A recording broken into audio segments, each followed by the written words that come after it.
আপনি এরকমভাবে 10 ঘন্টা 20 ঘন্টা বা 15 ঘন্টার যদি কয়েকটা ফ্লাইট করে থাকেন, তাহলে মাস শেষে কিন্তু আপনার দাঁড়াবে প্রায় 1.5 লাখ 2 লাখ টাকার কাছাকাছি। আসসালামু আলাইকুম, আশা করি আপনারা ভালো আছেন, সুস্থ আছেন। যে যেখান থেকে দেখতে পাচ্ছেন সবাইকে ধন্যবাদ।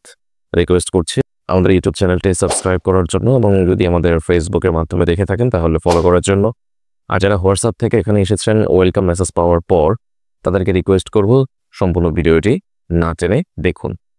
আর যারা এমনিতেই দেখতে পাচ্ছেন সবাইকেই আমি একসাথে রিকোয়েস্ট করব, পুরো ভিডিওটি অনেকটা বড় হতে পারে, তাই দয়া করে ধৈর্য ধারণ করে সম্পূর্ণ ভিডিওটি দেখবেন। কারণ আজকের ভিডিও টপিকটি আপনারা অলরেডি জেনে গেছেন। কেবিন ক্রু বা বিমানবালা পদে আবেদন করতে হলে আপনার শারীরিক কী কী যোগ্যতার প্রয়োজন হবে, এর বাহিরেও আর কী কী যোগ্যতার প্রয়োজন হয়, সেই বিষয়গুলো নিয়ে আজকে আমি আলোচনা করব।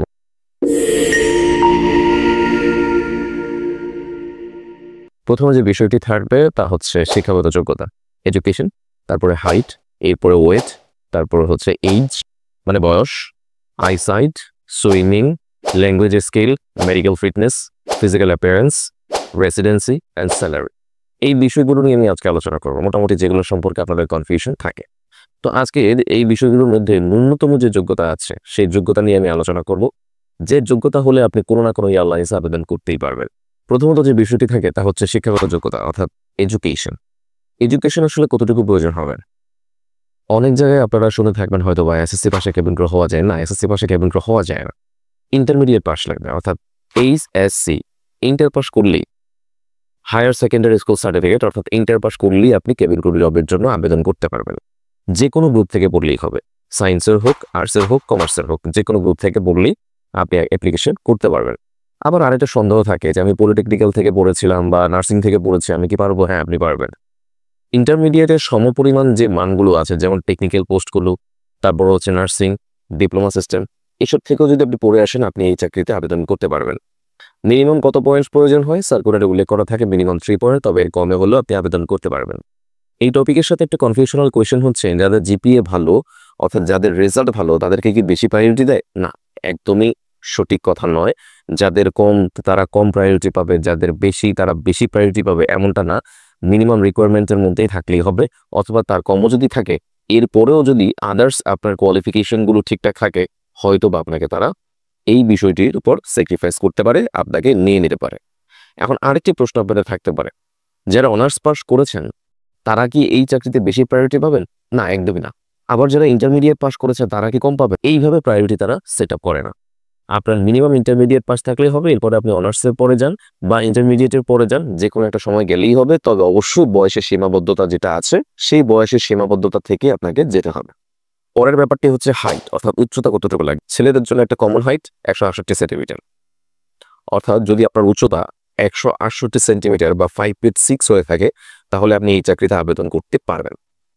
মেয়েদের বেলায় অনেক জায়গায় উল্লেখ করা থাকে 5 ফিট 2.5, আবার অনেক জায়গায় 5 ফিট 3 ইঞ্চি, আবার অনেক জায়গায় 5 ফিট 2, এইভাবে উল্লেখ করা থাকে। তবে একটি কমন ব্যাপার হচ্ছে, মেয়েদের যদি উকি দিয়ে 212 সেন্টিমিটার টাচ করতে পারে দুই হাতে, আই রিপিট দেখেন, 2 হাতে উকি দিয়ে 212 সেন্টিমিটার যদি টাচ করতে পারে তাহলে মেয়েদের হাইট ঠিক আছে। আর যদি না পারে তাহলে আপনি এই চাকরিতে অ্যাপ্লিকেশন করতে পারছেন না, দুঃখিত। এর পরের ব্যাপারটি হচ্ছে ওয়েট, আমার ওজন কতটুকু লাগবে।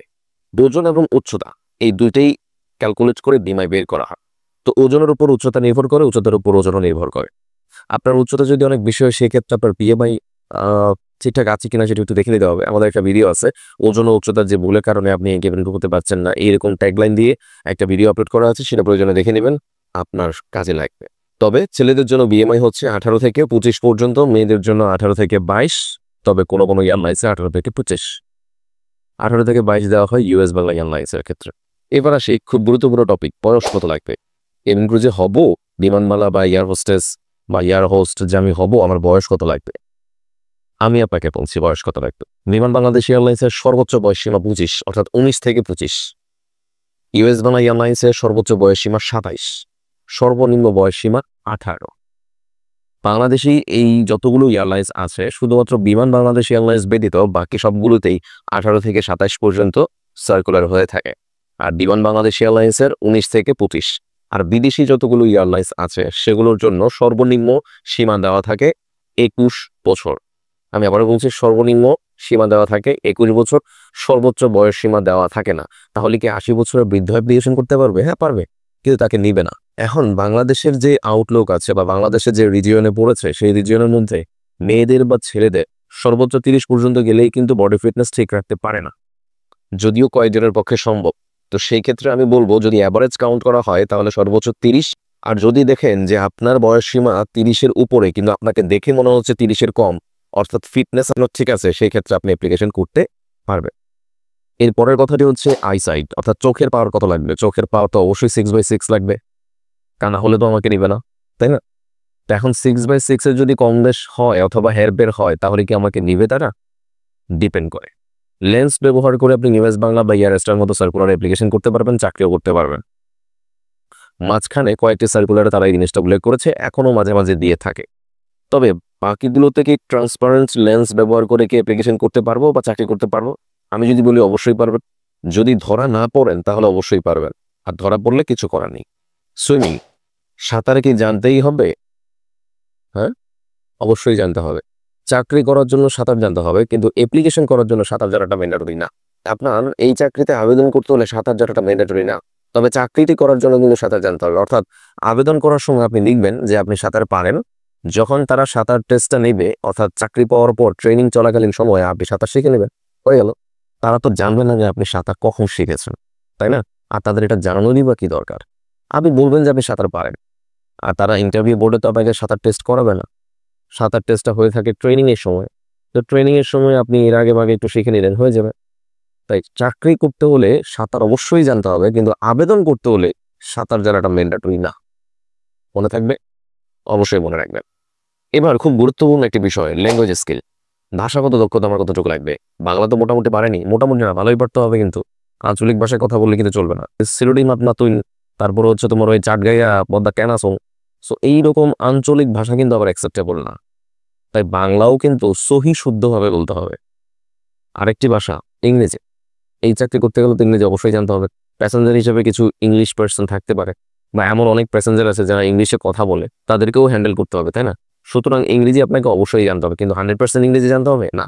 বাংলাদেশে যারা ওই যে ইংলিশ মিডিয়ামে পড়াশোনা করে শুধুমাত্র ইংলিশ, তারাই 100% ফ্লুয়েন্ট পারে, তাও পুরোপুরি 100 হয় না। কিন্তু স্বাভাবিক বা জেনারেল লাইন থেকে যারা পড়াশোনা করে তাদের পক্ষে 100% ফ্লুয়েন্ট হওয়াটা একটু টাফ। তাই আপনি 60 থেকে 70% যদি ইংলিশ বলতে পারেন তাহলেই হবে। ইভেন আপনি ইংলিশ জানেন কিন্তু বলতে পারছেন না, কেন? ভয় পাচ্ছেন, মুখ দিয়ে আসছে না। আপনি কিন্তু আরেকটি ভাষাও ভালো পারেন, হিন্দি, তাই না? হিন্দি ভাষাটাও আপনি খুব ভালো পারেন। কিভাবে পারেন? শুনতে শুনতে। হিন্দি গান শুনেছেন, হিন্দি সিরিজ দেখেছেন, হিন্দি মুভি দেখেছেন, শুনতে শুনতে আপনি হিন্দি আয়ত্ত করে ফেলতে পেরেছেন, কিন্তু শুনতে শুনতে আপনি ইংরেজি আয়ত্ত করতে পারেননি। এর কারণ ইংরেজি আপনি শুনেন না। ঠিক তেমনি আপনি যখন পরীক্ষার হলে বা ইন্টারভিউতে ভাষাগত দক্ষতা তুলে ধরবেন, তাহলে অবশ্যই আপনি বাংলা হিন্দিটাও উল্লেখ করবেন যদি আপনি পারেন, আর ইংলিশ তো উল্লেখ করতেই হবে। আমি কিন্তু এখানে ছোট্ট একটা ট্রিক্স দিয়ে দিয়েছি কিভাবে ইংলিশ শিখতে হবে। কারণ আমাদের একটা বড় প্রবলেম হচ্ছে ইংলিশ আমরা শুনি না। হিন্দি ভাষা শুনতে শুনতে আয়ত্ত করে ফেলেছি। একই রুলস আমরা ইংলিশের সময় যদি প্রয়োগ করি তাহলে কিন্তু আমরা ইংলিশও কিন্তু হিন্দির মতো বলতে পারবো। কিন্তু আসলে ঘটনাটা হয়ে দাঁড়ায় কি, আমরা ইংলিশ শুনি না, না শোনার কারণে বলতে পারি না।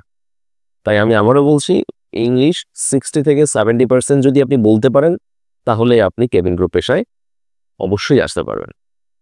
এবার হচ্ছে মেডিকেল ফিটনেস। মেডিকেল ফিটনেস বলতে এক্স্যাক্টলি কি বোঝাচ্ছে? মেডিকেল ফিটনেস হচ্ছে আপনার মরণ ব্যাধি কোনো সমস্যা নেই তো? ক্যান্সার, লিভার পচে গেছে বা কিডনি ড্যামেজ, এই ধরনের কোনো প্রবলেম নেই তো? অর্থাৎ মরণ ব্যাধি কি যে সমস্যাগুলো আছে, যেটা থাকলে আপনি মোটামুটি ডাক্তার একটা টাইমিং দিয়ে দেয় আপনি এতটা সময় মারা যাবেন বা এত বছর পরে মারা যাবেন, মরণ ব্যাধি কোনো সমস্যা যদি না হয় তাহলে আপনি মেডিকেলি ফিট। তবে কোনো ধরনের ভাইরাস যদি থেকে থাকে সেই ক্ষেত্রে কিন্তু আনফিট হওয়ার সম্ভাবনা বেশি। যদি ভাইরাস আক্রান্ত না হয়ে থাকেন এবং যদি মরণবিধি কোনো সমস্যা না থাকে আপনার, তাহলে আপনি মেডিকেলে ফিট, এক কথায়। তার পরের পয়েন্টটি হচ্ছে ফিজিক্যাল অ্যাপিয়ারেন্স। ফিজিক্যাল অ্যাপিয়ারেন্স মূলত কি? এখান থেকে এই পর্যন্ত আপনার কাটা ছেঁড়া দাগ টাগ যেন না থাকে, কোনো পোড়া দাগ যেন না থাকে। এখন সামান্য হলে কি কোনো প্রবলেম হবে? না, সামান্য হলে কোনো প্রবলেম হবে না। ধরেন এখানে আপনার ছোট্ট একটা দাগ আছে, এটার জন্য আপনাকে বাদ দিয়ে দিবে না। তবে একেবারে এখান থেকে এই পর্যন্ত কাটতে কাটতে কাটতে কাটতে একদম অবস্থা খারাপ করে ফেলেছেন, তাহলে কিন্তু আপনাকে বাদ দিয়ে দিবে, আপনাকে নেবে না। অথবা আপনি অনেক জোরে অ্যাক্সিডেন্ট করে এই জায়গাটা একেবারে পুড়ে ফেলছেন বা আগুনে পুড়ে গেছে, তাহলেও কিন্তু নেবে না। যেটা আসলে চোখের নজরে ইজিলি পড়বে, বুঝতে পেরেছেন আশা করি। ধরেন আপনার সাথে আমি কথা বলছি পাশাপাশি, চোখের নজর একদম সরাসরি পড়েছে আপনার এখানে একটা ইস্যু আছে, তাহলে আপনি বাদ। কিন্তু এমন একটা ছোট্ট দাগ যেটা আমারও চোখে পড়ে না, তাহলে ওটা কোনো সমস্যা নেই। আর চেহারার মধ্যে অনেক বড় বড় পিম্পল, আচ্ছা পোর্স বা এই ধরনের কোনো যদি প্রবলেম থাকে বা র্যাশ পড়ে আছে, তাহলে কিন্তু আপনার সমস্যা হতে পারে। অর্থাৎ আপনি কিন্তু নিজেকেই দেখতে বলবেন যে আমাকে ভালো দেখাচ্ছে না। তাহলে যেখানে আপনি আপনাকে বলছেন আমাকে ভালো দেখাচ্ছে না, সেখানে অন্য আরেকজন ব্যক্তি আপনাকে কিভাবে সিলেক্ট করবে? তো ছোটখাটো হলে কি সমস্যা হবে? না, মেকআপ করার পর যদি ঢেকে ফেলা সম্ভব হয়, আই রিপিট এগেইন, মেকআপ করার পর যদি ঢেকে ফেলা সম্ভব হয়, অর্থাৎ মেকআপে যেটা ঢাকা যাবে সেটার কোনো সমস্যা নেই। বাট মেকআপ করার পরেও যদি কোনো সমস্যা হয়ে থাকে, তাহলে সেটাতে বাদ দিতে পারে। অর্থাৎ অনেক বড় একটা গর্ত হয়ে আছে, অনেক বড় একটা পিম্পল হয়ে আছে, এটাতে আপনি কতটুকু মেকআপ দিয়ে থাকবেন, তাই না? তো ফিজিক্যাল অ্যাপিয়ারেন্স বলতে সেই বিষয়টাই বোঝানো হচ্ছে যেটাতে আপনাকে ফ্রেশ মনে হচ্ছে, অর্থাৎ আপনি আপনার নিজের যত্ন ভালোভাবে নিতে পেরেছেন। যেখানে আপনি আপনার নিজের যত্ন ভালোভাবে নিতে পেরেছেন, সেখানে আপনিও প্যাসেঞ্জারের যত্ন খুব ভালোভাবে নিতে পারবেন। এর পরের টপিকটা হচ্ছে রেসিডেন্সি। অর্থাৎ আপনি বাংলাদেশের যে কোনো প্রান্তেই থাকেন না কেন, চাকরি পাওয়ার পর এয়ারপোর্টের আশেপাশেই থাকতে হবে। কেন? কারণ তখন পাংচুয়ালিটি রক্ষা করা যায়। আপনি আসলে যখন ফ্লাইট পড়বে, আপনি সাথে সাথে ফ্লাইটটা ধরতে পারবেন যেন দেরি না হয়। কারণ একজন ক্রুয়ের কারণে যদি দেরি হয়, এটা তো বড় একটা বিশাল প্রবলেমে পড়ে যাবে এয়ারলাইন্স কোম্পানি। সো এই কারণে আসলে আপনি যদি এয়ারপোর্টের আশেপাশে থাকেন, দ্রুত যেতে পারবেন, দ্রুত আসতে পারবেন। এই সুযোগটা আপনি পাবেন। দ্রুত বিশ্রাম নিতে পারবেন, দ্রুত আবার আপনি ফ্লাইটে ফিরে যেতে পারবেন। এইরকম। সো এই কারণে আপনাকে চাকরি পাওয়ার পর এয়ারপোর্টের আশেপাশে থাকতে হবে। চাকরি পাওয়ার আগে থেকে কিন্তু এয়ারপোর্টের আশেপাশে থাকতে হবে এমন কথা বলেনি। চাকরি পাওয়ার পর এয়ারপোর্টের আশেপাশে থাকতে হবে। এরপর হচ্ছে স্যালারি, বেতন কত দিয়ে থাকে? আমি মনে করে থাকি যদি কম শিক্ষাগত যোগ্যতা দিয়ে হাই ডিমান্ডেবল একটা জব কেউ করতে চায়, তাহলে কেবিন ক্রু জবটা হচ্ছে তাদের মধ্যে একটা। বিমান বাংলাদেশ এয়ারলাইন্সের 2020 সার্কুলারে কিন্তু 1,70,000 টাকা উল্লেখ করা ছিল। এরপর থেকে তারা কি করলো? শুধুমাত্র বেসিকটা লেখে, বাড়তি যে টাকাটা সেটা কিন্তু লেখে না। তাহলে বেসিকটা মূলত কি দাঁড়াচ্ছে? 15 থেকে 35-38 এরকম সামথিং দেওয়া থাকে। এত বেশি কষ্ট করিয়ে মাত্র এত কম টাকা? না। ফ্লাইট আওয়ার হিসাব করলে কিন্তু 800 করে প্রতি ফ্লাইট আওয়ার। আপনি এরকমভাবে 10 ঘন্টা, 20 ঘন্টা বা 15 ঘন্টার যদি কয়েকটা ফ্লাইট করে থাকেন, তাহলে মাস শেষে কিন্তু আপনার দাঁড়াবে প্রায় 1.5 লাখ 2 লাখ টাকার কাছাকাছি। বেসিক যে স্যালারিটা আছে, ওটা অনেকে টাচই করে না। এবং ইউএস বাংলা এয়ারলাইন্স আপনি তো সবসময় দেখে থাকেন আপ টু 70, অর্থাৎ 70,000, 70K। তো 70,000 টাকা আরও আদার্স যে অ্যালাউন্সগুলো আছে সেগুলো একসাথে করলে 70,000 প্লাস হয়ে যায়। প্রথম স্যালারি কিন্তু একটু কমই থাকে, এরপরে আস্তে আস্তে বাড়ে। ধরেই তো আপনাকে বড় টাকা দেবে না। তবে সেই বাড়াটাও কিন্তু আবার 2-4 বছর 5 বছর পরে গিয়ে না, কয়েকটা মাস পরেই কিন্তু আপনি সেই টাকাটা আর্ন করতে পারবেন। আর ইউএস বাংলা থেকে বাকি কয়েকটা এয়ারলাইন্স একটু মানে যদি আমি র্যাঙ্কিং করি সেক্ষেত্রে একটু কম হতে পারে। যেমন নভো এয়ারএসটা, সেগুলো তাদের তুলনায় কিছুটা কম টাকা দিয়ে থাকে। আর বিদেশি এয়ারলাইন্স হলে তো কোনো কথাই নাই, 1.5 লক্ষ টাকা থেকে শুরু করে 2 লক্ষ 3 লক্ষ পর্যন্ত আপনি ইনকাম করতে পারবেন সেখানে। যারা এতক্ষণ পর্যন্ত ধৈর্য ধারণ করে আমাদের এই ভিডিওটি দেখেছেন, আপনাকে জানাই ধন্যবাদ। অবশ্যই লাইক করবেন, সাবস্ক্রাইব করবেন। এরকম হাই ডিমান্ডেবল জব যেহেতু আপনি শুনেছেন, তাহলে দেরি না করে আজই প্রিপারেশন নেওয়া শুরু করুন। আপনার কেবিন ক্রু হওয়ার এই পরিশ্রমে ফ্লাই জব কোচিং আপনার সঙ্গী হতে চায়। যদি আপনি আমাদের পরবর্তী ব্যাচের জন্য ভর্তি হন, তাহলে উপরে দেওয়া হোয়াটসঅ্যাপ নম্বরে SMS করলেই হবে। আর যারা আমাদের হোয়াটসঅ্যাপের ওয়েলকাম মেসেজটা পেয়ে এই ভিডিওটি দেখেছেন, আপনি চাইলে আমাদের ওয়েলকাম মেসেজের দ্বিতীয় ভিডিওটি দেখতে পারেন। আর যারা নতুন করে আমাদের এই ইউটিউব চ্যানেলে এই ভিডিওটি দেখেছেন, আপনাদের জন্য রইল শুভকামনা। যদি আপনি সত্যিই কেবিন ক্রু প্রফেশনে নিজেকে এস্টাবলিশ করতে চান, fly job coaching one of the best coaching for you. নতুন ব্যাচে ভর্তি চলছে, ভর্তি হওয়ার জন্য উপরে দেওয়া হোয়াটসঅ্যাপ নম্বরে যোগাযোগ করতে পারেন। ভালো থাকবেন, ভালো রাখবেন। আসসালামু আলাইকুম।